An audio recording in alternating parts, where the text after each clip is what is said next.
All right, I'm going to show you guys the polar graphing from trig. I know some of you guys in trig, your teacher showed it. Some teachers don't show it. It's usually at the end of the year. So, for example, this year no one's shown it just because of whatever thing that happened. So this is a polar graph. Every circle is one radius. You can make it anything you want. We can go 2, 4, 6, whatever, but mine's going to be 1, 2, 3. And then you got your angles. It's all in radians. When you use your calculator with trig, you got to use radians to get the, we're going to be in radian mode. To get the graph, you have to be in radian mode and get the correct answers. So we have 0, 30, 45, 60, and so on. So these are all the angles. Now I already plugged all these into our equation. We're going to graph r equals 1 plus 2 cosine. This is in your notes. If you look right here, I have some error in your notes. I have some typos right here, but these are the correct answers here. The ones in your notes are messed up. So I'm going to show you how to graph this, but you got to bear with me. You got to watch there's some key things that are going to happen in just a second. So what this first one up here says, at angle 0, the ratio is 3. So what that meant is I plugged in 0. Cosine 0 is 1 times 2. 2 plus 1, 3. So we start out at angle 0, we go out 3 spots. All right. At 30 degrees, if I plug in 30, cosine of 30 is,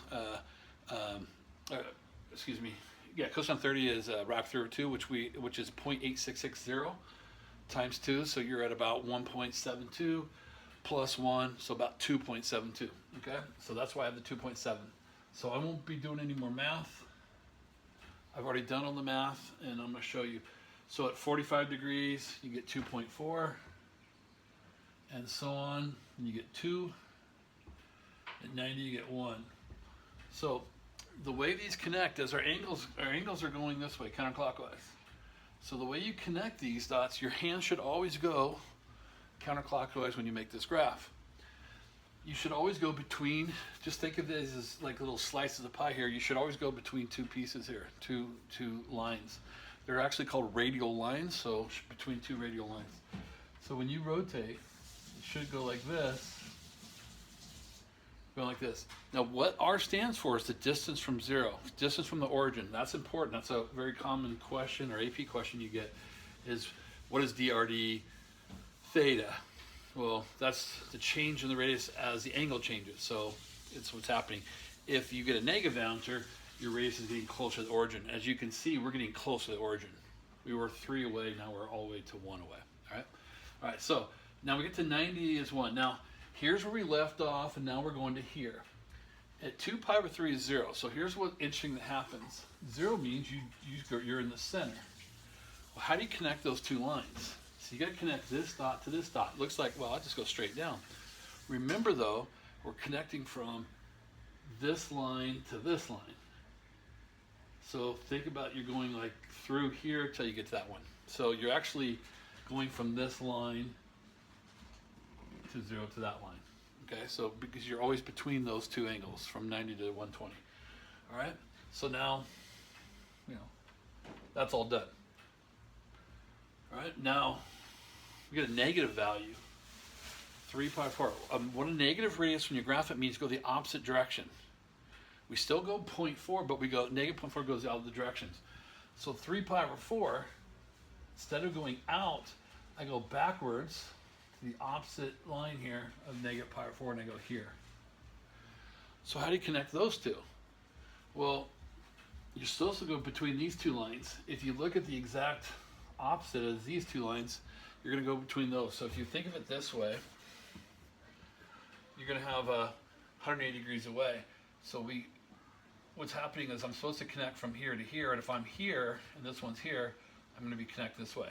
Just make sure your hand's always moving. You're going to be in between these little two radials. It's so small, and I didn't do the greatest job with my graph, but that's what you'll see. All right. So then we get negative 0.7. So again, that's 5 pi over 6.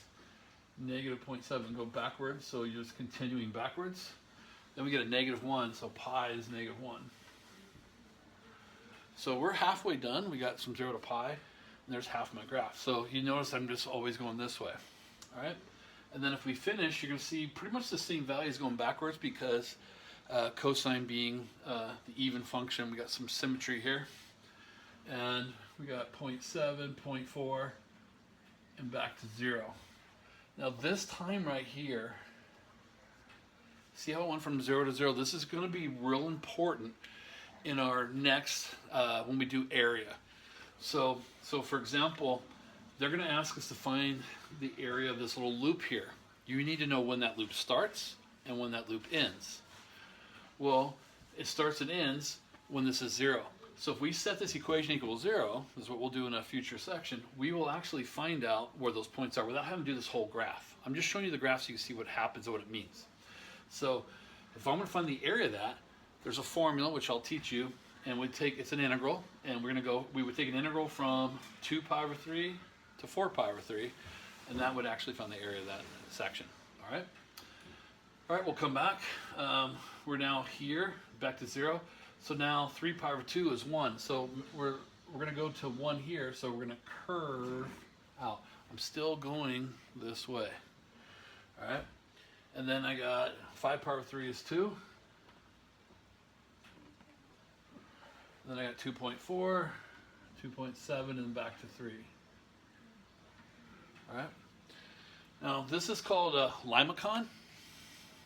So there's cardioids and limacon. Cardioid kind of looks more like a heart in a sense, but when you have a little inner circle, they call it a limacon. So I'm going to trace over it and watch how my hand moves counterclockwise the whole time.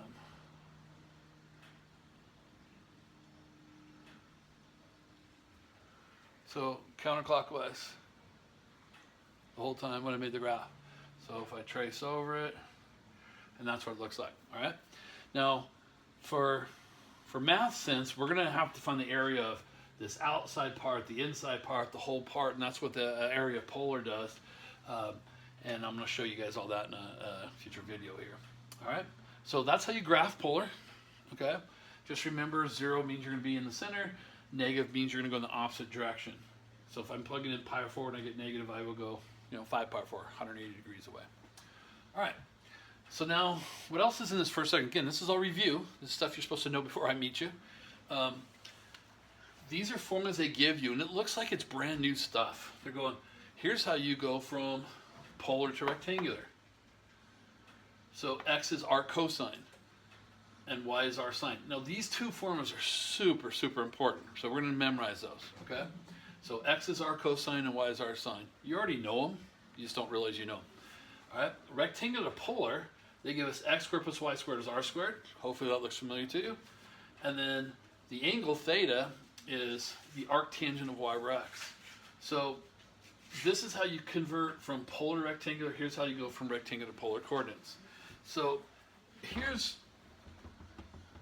remember, when we teach this in trig, they act like, oh, you're giving us 4 brand new formulas.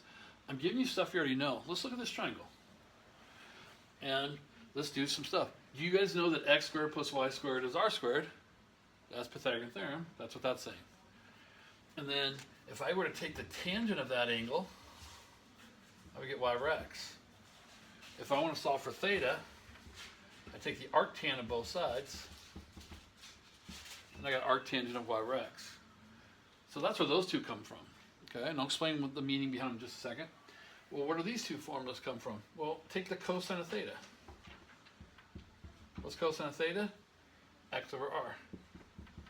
Right, we know that. Cosine is x over r. If you move the r over here, oh, you got that formula. So this is all your trick. It's just solving a triangle. All right, and then for the y, sine of theta is y over r. And then you multiply by r, and you get y is r sine theta. So that's where those two formulas come from. And that's why the unit circle works. Because if you think about what the unit circle is x squared plus y squared equals r squared. Or remember, the unit circle means a circle radius 1. So it's x squared plus y squared is 1. Since the radius is 1, then that's why x is the cosine. See, if radius is 1, that means r is just 1 there, and y is sine. That's why when you do the unit circle, your teacher told you to do cosine comma sine, because cosine is x over r, sine is y over r. All right? So they never explained that to you in trig. That's why that is. So what is this for?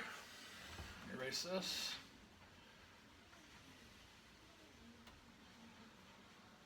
how would you give a person a direction from here to here? Well, I could give them rectangular coordinates. Let's just, to make our life easy, let's just say that's 1 and that's radical 3, right? Those are familiar sides to the 30, 60, 90.